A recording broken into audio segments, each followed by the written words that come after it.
What's up, folks? Your buddy Fatalroadie. Today we're doing the Smackdown review. Started off with Sasha Banks and Bayley coming out to the ring. With Dana Brooke being out with the quarantine, it's now going to be a fatal 5-way elimination match. Bayley is not happy that she has to defend her title at WrestleMania, and she thinks that Sasha Banks is not going to betray her. Then Lacey Evans come out. They all take turns running each other down. And Naomi comes out. She tells Sasha Banks she's going to snatch her wig and then take the title. Then Tamina comes out. She says actions speak louder than words. She lays out Lacey Evans and Naomi. Banks and Bayley start beating down on Naomi and Evans. And then Tamina stares down Sasha and Bayley out of the ring. Once again, wasted talk segment at the beginning of a show. Dude. We then go on to our first match. Drew Gulak versus Shinsuke Nakamura. Cesaro and Sami Zayn are at ringside. Actually, Sami Zayn's at commentary. If Drew Gulak wins, Daniel Bryan will get an IC title match at WrestleMania, but from what I'm understanding, he's already backed out because he's in quarantine. There was a lot of action in this match. I really liked it. Sami Zayn's commentary was annoying, but that's to be given.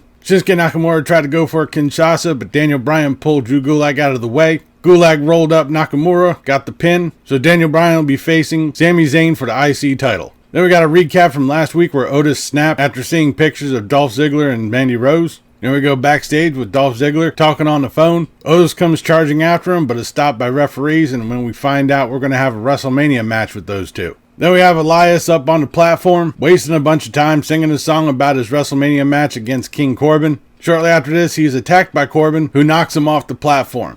I think that might be attempted murder. Then we have Asuka versus Alexa Bliss. Nikki Cross is at commentary. Surprising, we actually have a really good women's match. Both Asuka and Bliss are showing a lot of offense. Nikki Cross is going apeshit on the table. Some of these spots in this match look straight nasty. Throughout this whole match, Michael Cross is trying not to laugh as Nikki Cross is going crazy. Alexa Bliss plants Asuka with a DDT and gets the pin. I actually think Michael Cole is happy that Nikki Cross is gone. Then we have a backstage segment where the Usos are talking up their match later on tonight against the New Day, with the winner going to be facing Miz and Morrison at WrestleMania, which I'm not sure if that's going to be happening because the Miz was sent home because he had a temperature, so they thought he was sick. Now, I'm not exactly sure if anybody really knows this outside of reading the dirt sheets. Most of all this stuff has already been pre-taped. I think the WWE has everything lined up until like April 9th, I think. So a lot of stuff in tonight's show and potentially further on is not going to really make sense. But then it's the WWE. When have they ever made sense?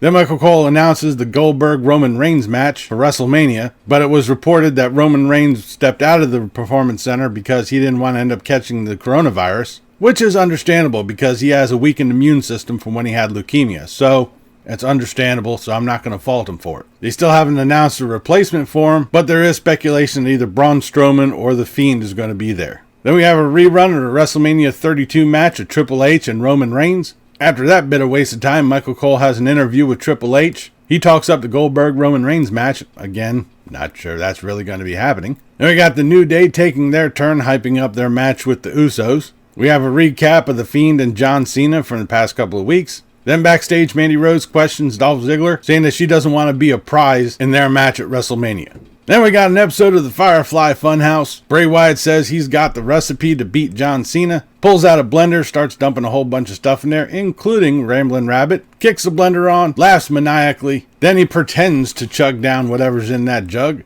Bray Wyatt says The Fiend wants John Cena to step into their world, and their match at WrestleMania is going to be a Firefly Funhouse match. What? I seriously hope it's not like the House of Horrors match from a couple years ago. Then we go on to our main event, the Usos versus the New Day. The winner will be facing Miz and Morrison, maybe, at WrestleMania for the tag team titles. Miz and Morrison are at commentary. This was a really good match, which is expected from these two teams. Both teams putting on a hell of a show. The only really downside is the commentary from Miz and Morrison. Kingston had enough of their shit, trips up Morrison, and then Miz and Morrison attack the Usos, causing disqualification. They lay out the New Day, and then Michael Cole says that there's an announcement that Miz and Morrison will not have to face either the Usos or the New Day. They will be facing both of them in a triple threat ladder match for the tag team titles. The New Day lay out Miz and Morrison, and they stand tall as we end tonight's Smackdown. Now, like all the other Performance Center ones, I am not really going to go too hard and get critical with, how things were, but this was a really good Smackdown. Surprising. We did have a lot of talking segments, and then we did have the rerun of the WrestleMania match, but I think that's going to be going on for the foreseeable future. But the matches were actually good.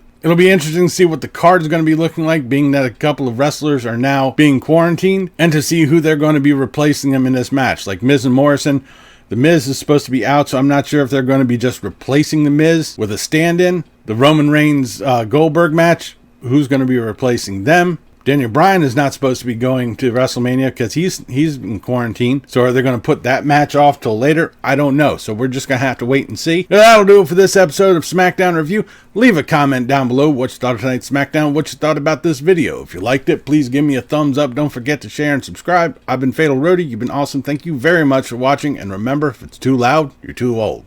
See ya.